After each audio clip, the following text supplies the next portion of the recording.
Oh,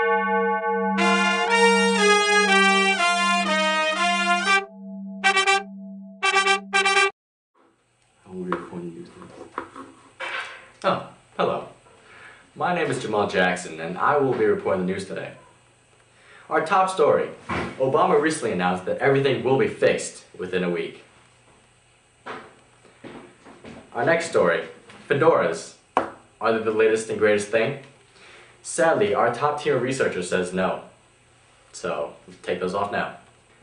When you think of someone that works for the government, is this who you think of? The guy from Kumar, from Harold and Kumar Goes to White Castle? No, I didn't think so. Our government has gotten desperate if they're hiring people like that. Alexandria, Louisiana has reached a record low of 48 degrees Fahrenheit today. This is another example of global warming. And our main story, the swine flu. Is it as bad as you think? Maybe not, maybe yes. You will find out after the break. Hi, it's Fitz with Slap Chop. You're going to be in a great mood all day because you're going to be slapping your troubles away with the Slap Chop. Now look, here's a potato. One slap, you got big chunks for stews. Two slaps, home fries in a second. You're going to love my nuts. Watch this. Almonds, walnuts. All right, this is making you cry, you're making me cry. All right, life's hard enough as it is. You don't want to cry anymore. Welcome back. Our foreign correspondent, Julie Birch, has ventured into the College Board to talk to me. Not me, Dr. Me. He is a top-ranking official in the nation. To get more information on the swine flu, we took a trip down to Maine to visit one of the top officials from the College Board. Here is Dr. Me. Hello, Mrs. Birch. What is swine flu? Well, swine flu, not to be confused with pig flu, which is a truly horrible disease. Swine flu, actually, they're both horrible. Swine flu, it's deadly, it's dangerous, it kills before you know it's happening to you. So basically, it's sort of like HIV, yeah? It's a virus, latches onto the cells, puts its little DNA in it, cells blow up, you die. Don't look that up on Wikipedia, they don't know what they're talking about. I'm from the government, I'm in CollegeBoard, I'm correct. So anyway, to help further explain this, I have arranged a graph. I'll show them to the viewers. Here's a graph of the recent effects of swine flu in this region. You can see it's gotten really severe into week 7 and week 9. It's the week of the study, obviously. Wait, how can you tell this? I'm not licensed to, disregard this information to you, ma'am. I'm terribly sorry. Top secret. Anyway, you can see the different colours. I'm not licensed to tell you what that is. All I can tell you is that you can see it goes up. I mean, seriously, any fool can tell that that means it's getting worse when things go up. Ignore that it goes down because it goes up again. And you can see there's a little bracket there. Goes there. See, it goes up. It's bad. It's basically what this is trying to tell you. Yeah, comprehend? Next question, please. So how many people have been affected by this growing epidemic? Well, you're certainly right in saying epidemic. It is definitely a matter of national concern because you see 30% of people are 50% likely to be 20% unlikely of obtaining the swine flu. But this of course is nothing compared to the 30% of 40% who are, no, I'm sorry, 48%. Forgive me, I'm slow.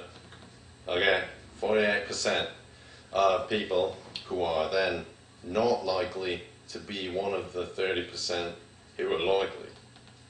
Wow, I had no idea it was that bad. Yeah, it's really a tragedy. Next question, please. How can one test to see if they have the swine flu? Excellent question, actually. It's really quite easy. You can go on to collegeboard.com. I'll show you how to get there easily later. For those who don't have internet access, that's not a problem because you can merely send in a package containing all of your medical records from at least 30 years ago. If you're under 30, we'll figure it out. Send in a stool sample. We'll have the results back to you in a few years. I mean, weeks. So, I will now get my computer and we'll show you how easy it is to go online and register. Now, here we are. Go to your computer. Just got to X out of this thing. Sorry about that. Okay, so, make a new window. Go to www.collegeboard.com. Sorry, in there. Click enter. Okay, so here we are.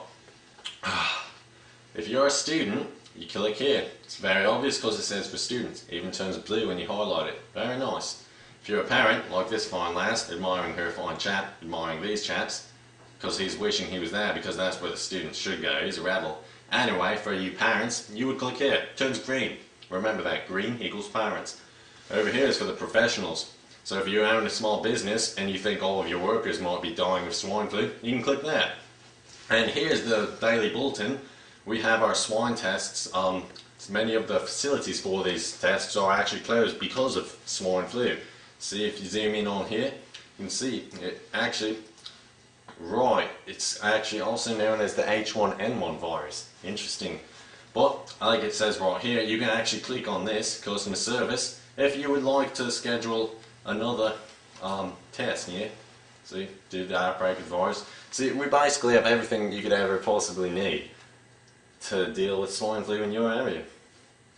So how long until we get the results? Well, the general public has to wait only 2 weeks before you can find out how well you did on the test. But if you're willing to pay $3,000 plus tax, you can find out within a week. So it's really quite an efficient testing system we have set up. What happens if you can't afford it? Next question. How do you interpret the results? Well, basically, if you don't do well on this test, you're not going anywhere in life. Like seriously, you're garbage. You're done. This is the most important test of your life. Don't forget that, kids. It's been a pleasure, Dr. May. Thank you. No problem at all, Mrs. Birch. Now back to Jamal Jackson in the newsroom. Scary stuff, Julie. Scary stuff indeed. It's a good thing we have the College Board there to guide us through these hard times. On the lighter side, how your next trip to the doctors can be your last. Or will it? All the information you need to know about staying alive on your next routine checkup, coming up after the break.